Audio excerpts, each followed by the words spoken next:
My name is Jake Baxter. It has been a year since the world as I knew it exploded right in front of me.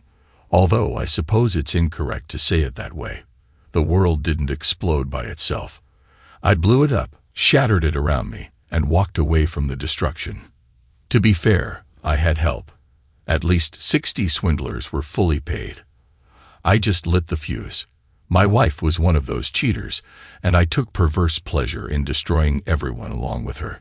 Before my great awakening, I was a happy, unsuspecting husband, in love with my wife, and enamored with our life together. Everything was going perfectly. We had been married for almost 5 years, and had our own little house with good friends and neighbors I liked, a great job, and supportive families. We were earning more money than we needed and saving for a future that turned out to be entirely different from what we had planned.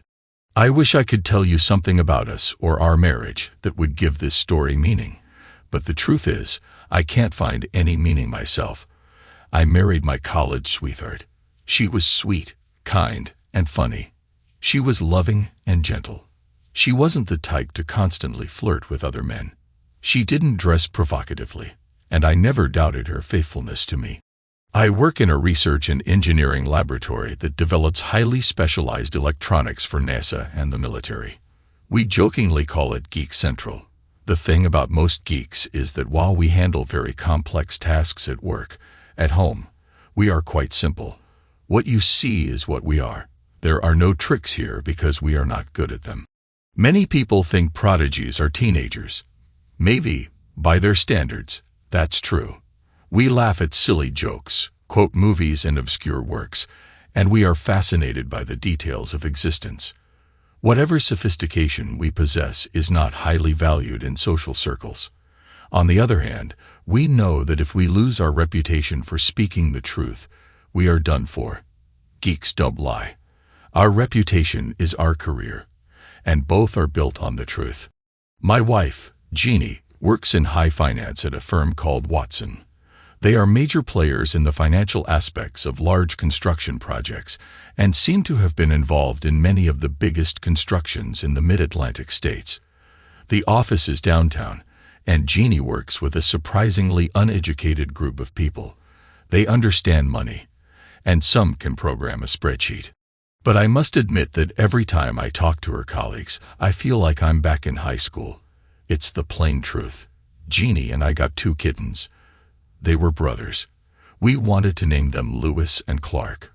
One of her colleagues very seriously said, "That's not bad, but you really should name them after someone famous." Do you see what I mean? They are the cool guys, and I'm the invisible man. Jeannie and her colleagues always go through all the options, and if it's not written down, it doesn't mean anything to them. I never liked it, but I always thought it was just her job, not her values. God, how wrong I was. Where geeks think individually and come together to test their ideas, financiers think collectively. They identify with the group.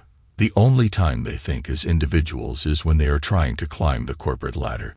I disliked many of them, but I didn't actually hate them until the very end. The first unpleasant feeling I had was at the Watson Christmas party. It was held at the Marriott Hotel across the street from my wife's office. Everyone was mingling freely, and half the time, I didn't know if I was talking to an employee or their spouse. Drinks were flowing, and while standing by the bar, I accidentally overheard a woman say to another, "I'll have to get past my work husband before I can do that." It was strange to hear. I wanted to turn around and see who was speaking, but instead I froze. A quiet voice in my head said, "Stop, listen, don't say anything. Try to be invisible for just a moment." Well, we're all going on vacation next week, but I think it won't last that long. You know, a whole week without crossing the street. Both women laughed. You can always have a small emergency with a work account. This made them both laugh even harder. What did she mean by crossing the street? Did they think they would have to go back to work in the middle of the Christmas party, or later? I didn't understand what I had heard, but it troubled me. I remember thinking, God, did I marry the right woman? Whatever they think, it doesn't sound good. Then I allowed myself to forget about it and returned to the party. I didn't think about it again for the next 3 weeks. One Friday evening, I was coming up from our basement on the carpeted stairs when I heard my wife say, "Okay, I'll get right on that. Hey, what's the point of having a wife anyway?" And she laughed. A wife? What the hell was that? I turned the corner just as Jeannie was hanging up the phone. "What does all that mean?" I asked. I did my best to say it without a hint of accusation. She nearly jumped. I had surprised her. "Oh, that was Henry Thomas. It's about work. I need to go to the office tomorrow, and next week we'll be working late. There's a chance to put together a funding package for a new residential complex they're trying to build on J Street." I remembered the conversation I had overheard at the Christmas party. "With a work account," I said. Jeannie laughed. "I don't know if I'd call it an emergency, but it's too good an opportunity to pass up. We've both worked hard this year. I was hoping we could relax a bit this month and spend more time together. Honey, don't be such a stick in the mud. You have to seize these opportunities when they come, or you'll lose them forever. I'll make it up to you. And what's this talk about a wife? I thought you were my wife. How many husbands do you have?" A flash of shock crossed her face. She didn't know I had heard her. She tried to cover it with a hasty smile. "Just you, silly. It's how we talk in the office. We team up to work on projects, and sometimes joke that we see more of our work partners than our husbands and wives at home. It's just our little joke. Everyone says it." Jeannie spoke with confidence, almost to the point of condescension. She smiled, but her hands were trembling. "I'll just go in for a few hours tomorrow to get things rolling, and then we'll spend the rest of the weekend together." The rest of Friday evening passed quietly, and Jeannie went to the office on Saturday morning, as if it were a regular workday, except for her casual clothes. The rest of the weekend together didn't start until after 7 p.m. on Saturday. Don't get me wrong. I understand hard work and tight deadlines. I just don't like family secrets, and I felt there was much more mystery in my marriage than I had realized. That Saturday, I thought a lot about secrecy while waiting for Jeannie to come home. Even though I always shared stories about my work or things I heard at work with her, I began to realize she never talked to me about her job. It was as if she had 2 lives, one at work and one at home. I had never noticed before how much she had walled off that part of her life from me. When my wife finally came home on Saturday evening, she went straight to the shower while I grilled steaks. I couldn't stop thinking about that remark in the phone conversation. Wife. Even if it was innocent, it made me bristle. I didn't like it one bit. 2 phrases from that Christmas party kept echoing in my mind. One was work husband, and the other was crossing the street. Was it meant literally or figuratively? Across the street from Jeannie's office were 2 buildings. One housed a large medical clinic. The other was the Marriott Hotel. It struck me that many people at that Christmas party seemed remarkably familiar with that hotel. I kept telling myself they probably went there for lunch and hosted out-of-town clients there. But in my foul mood, I kept imagining another scenario. The following week, I decided I needed to get out of the lab and have lunch in my car. During lunch, my car happened to be parked up the block from where my wife worked, giving me an excellent view of the street between her office and the Marriott Hotel. What I saw, I didn't like. Around 11:45 a.m. on Monday, just before lunch, I saw about half a dozen pairs, a man and a woman, crossing the street and entering the Marriott Hotel. At about 12:30 p.m., I saw the same pairs returning to their offices. There were no groups of 3 or 4 women gathering for lunch, only pairs. I didn't see my wife among them, but I was not happy. I saw the same thing on Tuesday, different pairs but the same behavior. I knew I couldn't just walk into the Marriott and watch the lobby. Too many people could recognize me, including my wife if she saw me there. I needed help. Never in my wildest dreams or nightmares did I think I would do what I did next. That same day, I hired a private detective named Harvey Madison. I told him what I knew and what I needed to know, and then I gave him a photo of my Jeannie. He told me to do the most impossible thing I could imagine. He said, "Don't think about it. Just go back to your life and act normal. It's probably nothing. And if it's something unpleasant, you'll know soon enough. I told him I really hoped I was wasting my money, and then went back to work. I didn't waste my money. On Thursday morning, Harvey met me in his office to deliver the bad news. My wife had entered the lobby of the Marriott Hotel on Wednesday morning at 11:45, with Henry Thomas' arm around her waist. They lingered at the front desk just long enough to get a key. Harvey Madison had a brief and very confidential conversation with the bellhop. My wife and her work husband were regular visitors at the hotel. Harvey's conversation at the front desk cost me $300, and he warned me that it was just the initial payment. I needed ironclad evidence, which meant video footage from inside the room. I hated myself for what I was thinking, but my thoughts about my wife were growing increasingly dark. To get what I wanted, the bellhop had to cooperate with us. Harvey needed to know which room Jeannie and her work husband would use. Then the bellhop would book the same room immediately before and after their next visit, allowing Harvey to install a small video camera in the room. This meant paying for the rental and a bribe. I could afford it, and I paid. The next 7 days were awful. I tried to avoid Jeannie as much as possible, but she kept asking why I was acting so strangely. I simply told her it was work-related, but I doubted I'd fooled her.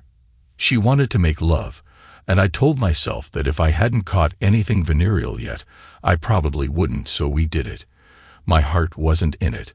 My body barely responded. My only emotions were anger and pain. I felt like my marriage was dying, but I still had very little evidence without any explanations. I knew she was cheating, but I tried to convince myself not to judge definitively until we had the video from the room. I needed to see it to be absolutely sure. Harvey called the bellhop, who booked the necessary room for the morning and evening of the following Wednesday. I went to Harvey's office on Thursday morning. Now I had the evidence and the accompanying heartbreak. I watched a 40-minute video of my loving wife, the center of my universe, having sex with her work husband, Henry Thomas. The world as I knew it had come to an end. The geek mind sometimes moves in strange directions. I remembered an old joke about a husband who comes home to find his wife cheating on him. He puts a gun to his head and says to his wife, "Don't laugh, you're next." I promised myself I would handle everything properly. They would pay, and I would walk away satisfied. But before that, I needed to get away for a few days.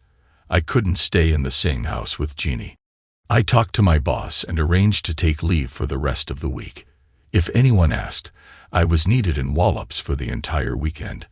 I went home, packed a bag, left a note, and headed west. I had a childhood friend, David, who lived about an hour away from Baltimore, and he agreed to let me stay with him for the weekend. I considered it a blessing that Jeannie and I didn't cross paths while I was home. I didn't know what I would have done, but I wasn't in the right state of mind to act normal. I needed time to think, plan, and most importantly, calm down. Leaving that note was the first time I had ever lied to my wife. I felt awkward about it, but I needed to leave, and I wasn't going to back down. The drive west gave me some time to think. Did I really know this woman? Was she so good at compartmentalizing her life that she could rationalize having two husbands? One thing I knew for sure, my wife had mistaken trustfulness for stupidity.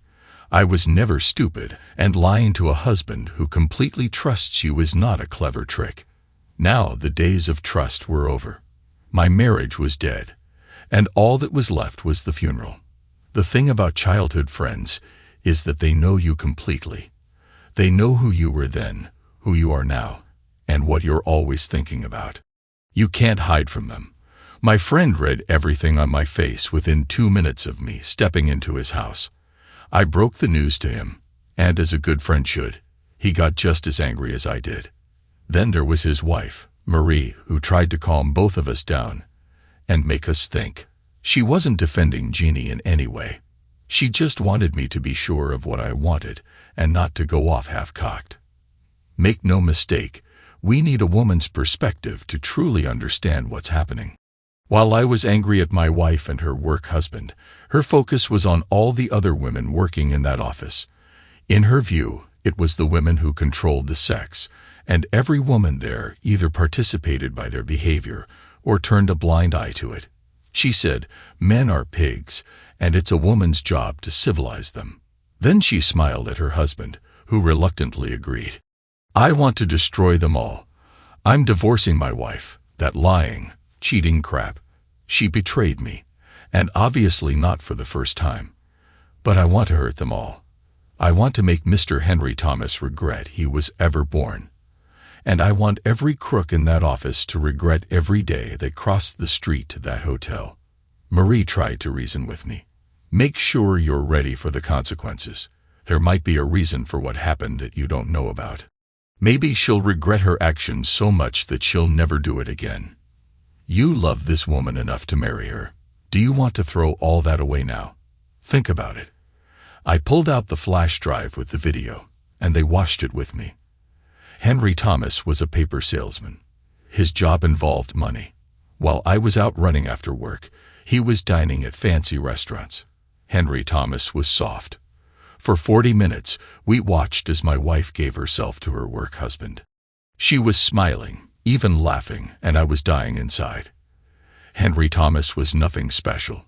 He didn't last long. He wasn't even particularly energetic. All he did was twitch, and she acted like she was in an adult movie. The strange part was that most of the conversation was focused on work. While undressing, they talked about the current project, and later, while dressing, they discussed the schedule for the afternoon. As soon as he recovered from the quick first round, she took him again, riding him for a second time. They didn't use condoms even once. When the video ended, silence filled the room. I turned to Marie and asked, "How long should I think about this?" She just shook her head, hugged me, and went to prepare dinner. My friend David had become a lawyer. His wife teaches science at a middle school. Both have remarkably analytical minds. We talked a lot that weekend, and with their help, I formulated a plan. I called Harvey and told him exactly what I wanted. It was going to be costly, but with patience, it could be done. We decided to divide my wife's office into 2 groups. There was the management and those who worked closely with Jeannie. This was one group of about 10 people plus their work spouses. I wanted them not just burned but reduced to ashes. The rest would feel the heat, but I wouldn't spend my money to burn them. Harvey set up cameras in the rooms used by the targeted management and employees. The others would be recorded entering and leaving the hotel lobby. When I was ready to file for divorce, I simultaneously sued the company and shared what I had with the spouses of each of her coworkers. That weekend, I spent a lot of time thinking about whether I had missed any signs. There must have been some signs. She never seemed unloving. She supported me when I described difficulties at work. Could she really live 2 lives without feeling guilty? Was she a sociopath? Her nervous reaction when I asked about the wife remark that first Friday told me she knew right from wrong, or at least knew her actions could have consequences. I couldn't understand how someone could live 2 lives without having a nervous breakdown. Sometime during the weekend, it occurred to me that by leaving town, I had given Jeannie and her work husband a perfect opportunity to use our house for their tryst. I thought about it, got angry, and then realized it didn't matter. I was divorcing her regardless of her current actions. I'd leave her the damn bed just in case and take what I wanted from the rest. I prepared myself for the actions ahead and drove home on Sunday evening. To save some money, we decided not to videotape any of the work spouses in their hotel rooms more than once. The exceptions would be my wife and her Mr. Thomas. This would reduce the costs of booking the rooms, and for Harvey's people, it would only require 2 hours a day. As for Jeannie, I wanted to prevent any claims that it was just once. It only took 2 weeks to get everything I wanted. I hated those weeks. I know some might say, wasn't one time enough? Of course it was. But I wanted revenge on the entire office. Everyone who knew my wife was cheating and didn't tell me. And that took a bit more time. Most work spouses seemed to sneak away once a week. Some crossed the street more often, some perhaps less. We didn't catch all of them, but we caught enough for my plans. Jeannie and her work husband kept to a Wednesday schedule. I decided to work late often, but it wasn't enough. It was too painful to be at home. I arranged another emergency trip to Wallops on Thursday, but in reality, I stayed at a hotel near work that night. On Friday evening, I drove west again to visit David and Marie, and then on Monday evening, I stayed at the hotel again. Jeannie began complaining that I was ignoring her, and from my side at least, the relationship had turned cold. She had no idea how frosty it had become. For some reason, she tried to maintain normalcy at home, but I was of little use, and it began to show in her overall behavior. I started sleeping in the guest room and leaving the house early. I could have my own deadlines at work too. Maybe she thought our marriage was in trouble, or maybe she bought my excuses, or maybe she just didn't care. In any case, it didn't stop her from lunching on Wednesdays with her work husband. If anything, their lunch breaks became longer. And as I found out, at least 2/3 of her company's employees were cheating on their spouses, including most of the senior staff. I guess it's true what they say about fish rotting from the head. Months later, I realized that in the 3 videos I watched, they never mentioned me. She didn't badmouth me. She didn't mention me at all, didn't complain about me, and didn't need my protection. She wore her wedding rings, which made me even angrier, but it was as if I didn't exist. I simply didn't factor into this part of her life. There was a sexual tenderness between the two partners, but in a strange sense, there was no real intimacy. They were more than just sex buddies, but less than lovers. I thought my marriage ended that first Wednesday when I saw my wife walk through the lobby, holding her work husband by the waist, and go up to their room. Watching them have sex, I realized there would be no discussions, no excuses, and no cliches. I was ready to destroy my marriage and her entire office along with it. I didn't want to hear her apologies or see her tears. I damn sure didn't want to hear that it was just sex. 3 rendezvous, actually 4, would silence any claims that she loved only me. My lawyer prepared the legal documents, and Harvey took care of everything else. At 10 a.m. on Monday, a special process server walked into the Watson office to serve Jeannie and Henry Thomas at their desks. Then he went into the CEO's office and served the company. It seems almost ironic now, but the CEO of Watson was George Walker, and he was one of the cheaters. George Walker was 67 years old, and he had a trophy wife who was only 29. Why he needed to mess around with a 45-year-old secretary, I'll never understand. My cell phone rang at 10:20, and I turned it off. Once the ball started rolling, Harvey's 5 operatives began delivering thick paper envelopes to the actual spouses of every company employee. Some had photos, some had video recordings, and all received detailed reports that could be used in divorce proceedings. Henry Thomas' wife got an especially large envelope. Others just received letters informing them of what was happening at Watson, in case they wanted to have a heart-to-heart with their spouses when they got home. Each letter included a short note saying, "In the interest of full disclosure, you can thank Jeannie Baxter for bringing this to our attention." I wondered how many friends my cheating wife would have on Tuesday morning. Watson disappeared almost overnight. My lawsuit against the company was followed by at least 20 more. Divorces spread through the office like wildfire. Even some marriages where we never found evidence of cheating didn't survive. Management tried to fire anyone tainted by the scandal, only to face their own involvement in the mess. Those who were innocent left almost as quickly, hoping to preserve their own reputations. The press got wind of the debacle, and 2 weeks later, there was an article about the firm featuring the phrase "work spouses." I wonder where they got that from. I bet it was just some crazy husband who didn't understand how the real world works.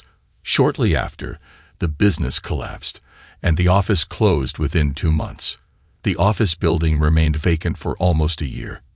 In the end, I did meet with Jeannie in my lawyer's office. She cried a lot.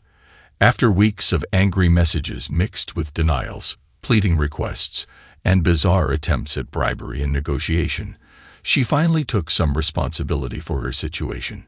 She said she got caught up in the excitement and culture of high finance.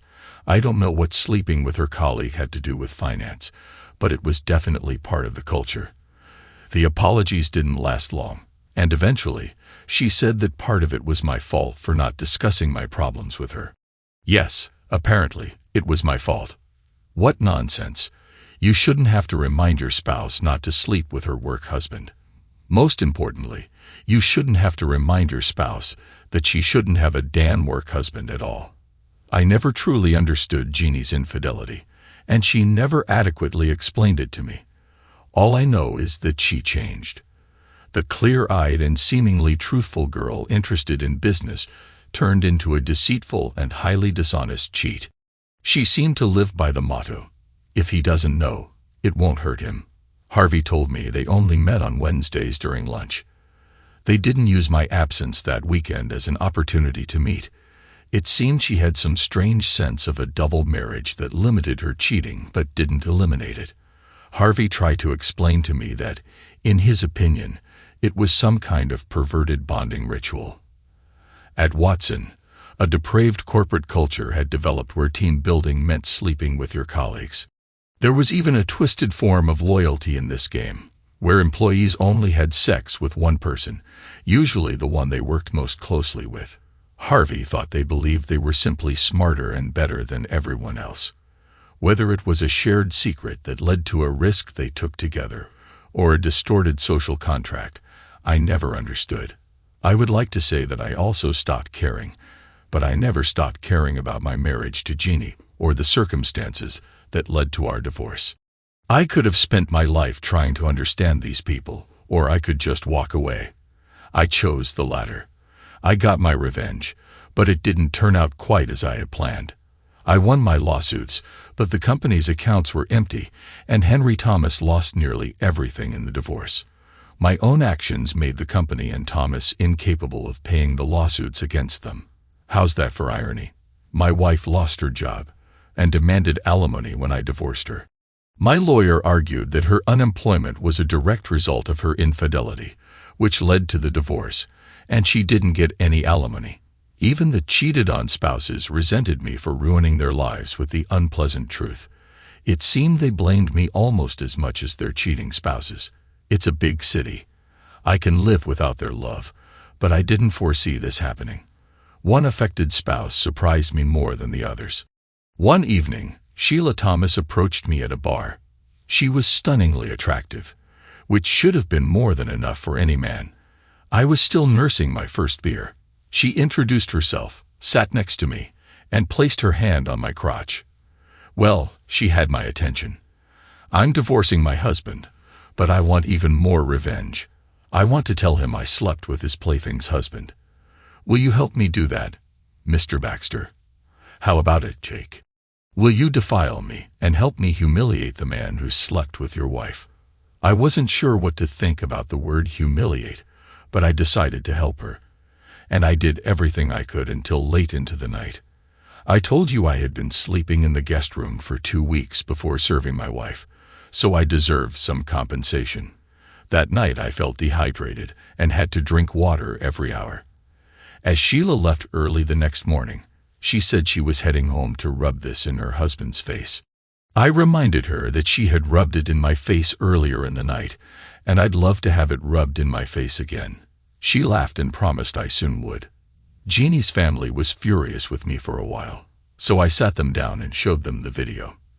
They cried, apologized, and cried some more, but not as much as before.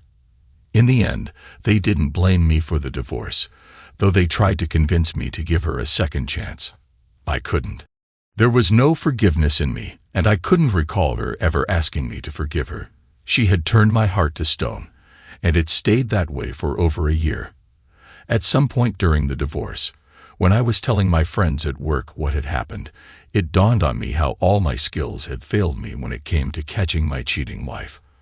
I'm an expert in high-tech electronics, yet I caught her through a sandwich in a parked car, a bribe to a bellhop, and a few tiny video cameras you can buy online. I also thought about how easily they were caught, and how easily they could have hidden it. I overheard 2 conversations, and that was enough. Everything was in plain sight. The couples crossing the street didn't even try to hide their involvement in the affairs. Such arrogance. As they say in the suburbs, what would the neighbors think? People must have known. It's almost a miracle they got away with it for so long. I started to wonder if the world I live in has any resemblance to the world around me. Is everyone doing this? Where I worked, anyone who called themselves a player was unmarried and only dated their right hand. And I realized I was once again sitting at the geeks' table, trying to understand the cool kids. I do see Ginny from time to time on the streets or in stores. I don't stop to talk to her, and I don't know what she's doing. When she sees me, she looks like she wants to cry. I never look at her for long. The sight of her still breaks my heart. I turn away, and she knows better than to approach me.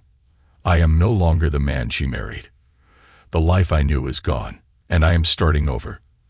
As I said, I lit the fuse and blew it up.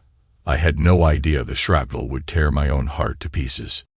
Thanks to everyone who took the time to listen to today's stories. If you enjoyed it, please consider liking and subscribing if you haven't already. Feel free to share your thoughts on the events in the comments below.